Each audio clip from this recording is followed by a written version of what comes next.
And just like that, the off season is upon us. NBA will return. Was it like in December, January? It's all good, man. It's all good. Um, let's see. One team that intrigues me the most next season is the Brooklyn Nets. Where Brooklyn at? Where Brooklyn at? Where Brooklyn at? Where Brooklyn at? That's right. Yeah, a lot of naysayers and a lot of believers, right? I'm a believer in the Brooklyn Nets, but there is some cons to them, obviously. Um, but I'll get to that portion. But to have such talents like Kevin Durant and Kyrie Irving on the team, of course you want to you see the potential in them, but you also see the the obviously burning down and locker room drama stuff that is always you know gonna come up in regards to probably the media, sound bites and whatnot. We'll see what happens, but this team kind of is very reminiscent of the Denver Nuggets of the past, the 2000s, when it was like Allen Iverson and Carmelo Anthony. It's a lot of similarities that I see. Obviously Kyrie Irving, Allen Iverson, two of the best ball handling point guards that in NBA history, right? I mean, just recently, Kim Durant said that in comparison to Kyrie Irving, if you compare the two, right? Kyrie's a little bit more skill, can do it all.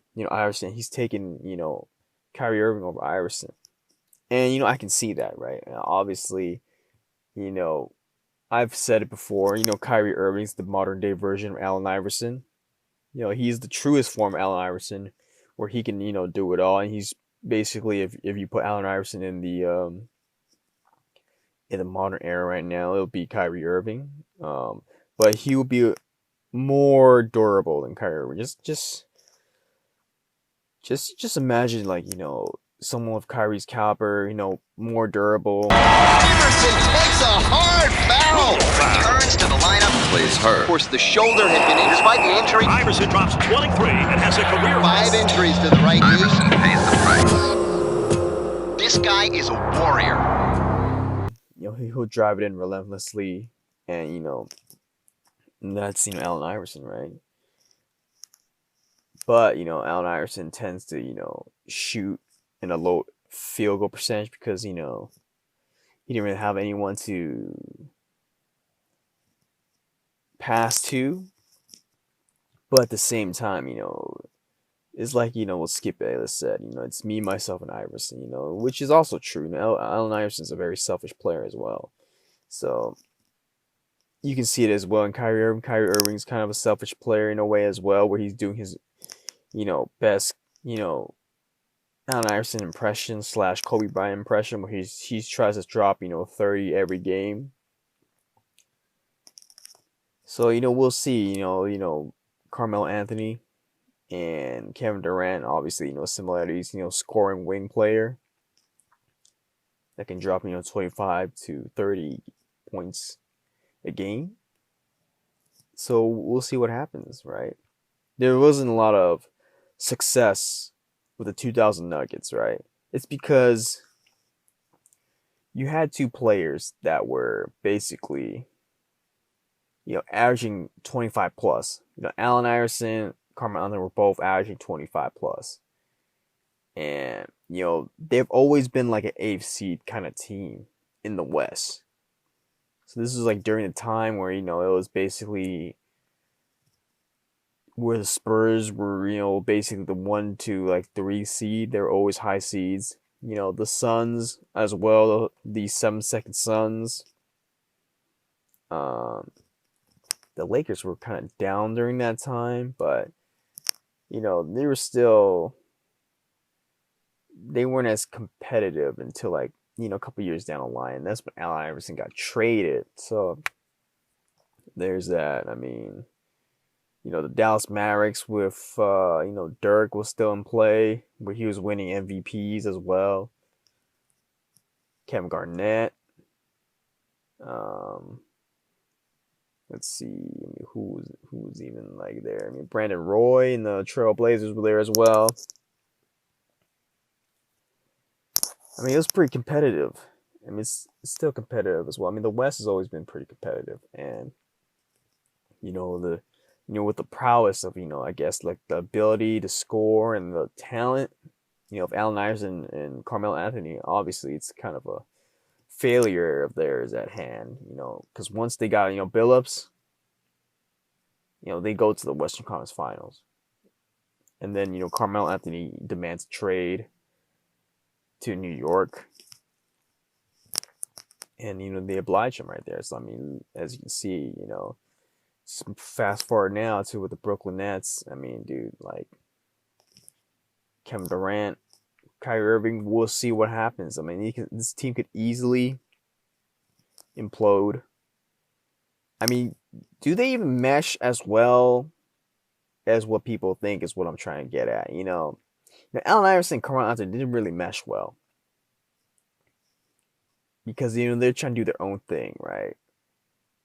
Same thing with Kyrie Irving and Kevin Durant. Like, will they mesh? I mean, yes, Kevin Durant's elite and off ball, and all that. Kyrie Irving's super ball dominant.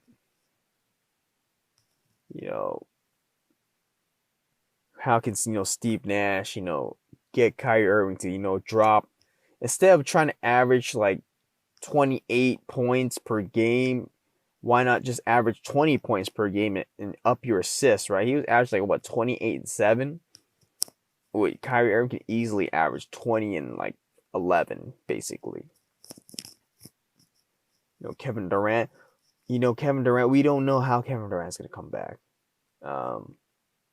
Like the Achilles injury is like super red flag. I mean, there's very few people. I mean, the only person I can think of is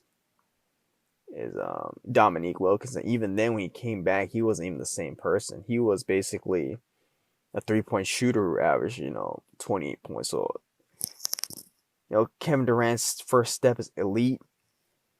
He's always used that burst to blow past people because it's like it's like the saying goes, like Kevin Durant is too big for these small forwards, and when you put power forwards in on him, he's too fast for these power forwards. So it's a conundrum, right? Will he will we still see basically him break people down when he dribble breakdowns and his triple threat moves? Will we see maybe more a post heavy kind of slowed down version of him while still maintaining his efficiency? Kind of like maybe playing the Dirk Nowitzki role. Maybe Steve Nash has outlined that role for him to probably play. I mean, who knows? Like, we gotta see we gotta see what happens. With Kyrie mostly, in my opinion. Like Kevin Durant can play any style, right? It's just Kyrie Irving basically, where he's had trouble in his past teams, specifically the Boston Celtics, right? I mean, obviously you can provide more context to the Boston Celtics issues. I mean, he in his last year with the Boston Celtics, he had trouble, maintaining the top spot because of the media portrayals of Jaylen Brown, Jason Tatum being future All-Stars, Terry Rozier being a starting caliber point guard. Like, they did everything without Kyrie, and it got into their heads where they thought they were better than they really were at the time, right? So basically, there was just a lot of rifts between who was the main guy on the team, and that caused a lot of issues. I mean Kyrie's first stint with the Boston Celtics was way more successful. I mean, they went on like an 11-0 run with Kyrie, and then they try to pump up stats saying that, oh, it went like, I don't know, like, 10-2 without Kyrie. But they don't say that. Basically, like 7 of those teams are like under 500 teams basically would have beat them, and Kyrie was basically resting, right? They were low managing Kyrie at the time, right there. So, like, what are you trying to say? Are you trying to push out this false narrative that they're better without Kyrie? Look, like teams that lose their stars, they're not better. They're not better without them. You need superstars to win championships, right? You don't just say, oh, we'll put this team together where, it's basically, very friendly players that pass the ball all around, right?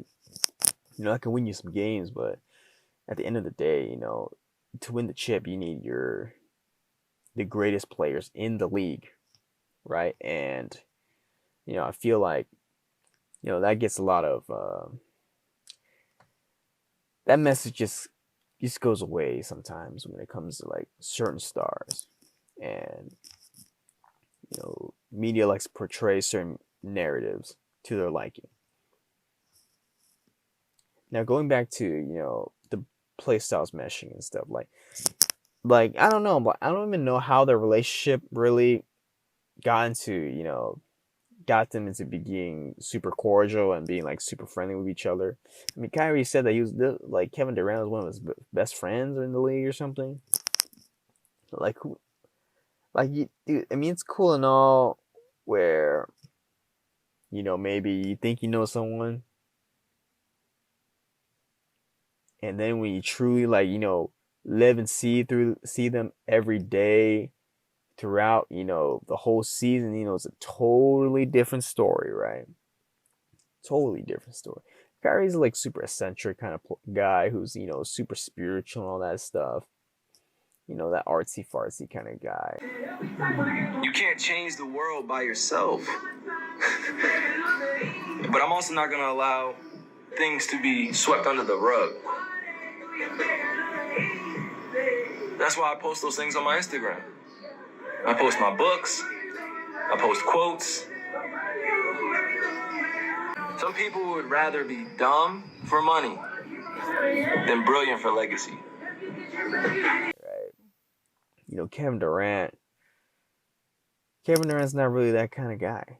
He's more of that, kind of quiet, social media kind of guy.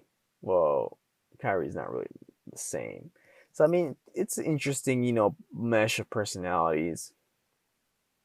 And, the Brooklyn Nets have their hands full right now. So, right now, it's up to Kyrie to figure out if he's going to be the point guard of the team or he's going to be the shooting guard of the team, right? Because, like, that was the main issue with the Nuggets back then, right? And, Kevin Durant's way better than Carmelo Anthony. So, how much is Kyrie willing to sacrifice stat-wise in order to win next season, right? Like, I'm very high on the Brooklyn Nets. Very high. But a lot of it's going to be due to their off-season signings. I mean, for me, like, they got to get rid of a lot of players. But, that's me. Some people find it different. But, Steve Nash has to, be able to manage these egos. I mean, he's pretty cordial with Kevin Durant, but Kyrie Irving's kind of a different story where he kind of goes off on his own tangent, and he made comments about we may not have a coach, like a true coach, I guess. Like, sure, sure it's taken out of context, but Kyrie does himself no favor sometimes when he says certain things. So, pretty high, but I think the Nets can succeed overall. and I expect them to make the Eastern Conference Finals next season because with these two players, your expectations must be high. So there's that, and honestly, it's been a while since like a New York-based team has been a contending team. So hopefully they get things together.